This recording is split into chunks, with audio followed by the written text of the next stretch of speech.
নমস্কার, এক ফোনে বাংলা শুরু করছে মিমি রয়েছে আপনাদের সঙ্গে।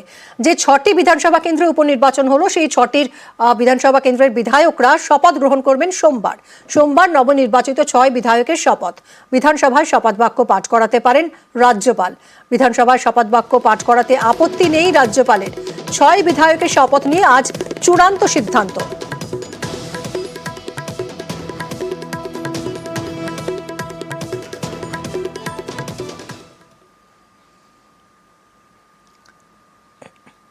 নিঃশর্তে ক্ষমা চাইলেন হুমায়ুন কবির। দলের শোকজে নিঃশর্তে ক্ষমা চাইলেন হুমায়ুন। গতকালই শোভনদেব চট্টোপাধ্যায়ের হাতে শোকজের উত্তর জমা দিয়েছেন তিনি। দলীয় শৃঙ্খলা ভঙ্গের অভিযোগ রয়েছে হুমায়ুনের বিরুদ্ধে। শোকজের উত্তর দিলেন তৃণমূল বিধায়ক। এক পাতার শোকজ লেটার ছিল, 3 পাতার জবাব দিয়ে দিয়েছি। গ্রামীণ এলাকার মানুষ আমরা, তারা কোনো কথা বললে তাদের ক্ষেত্রে ডিসিপ্লিনারি কমিটির অ্যাকশন হবে।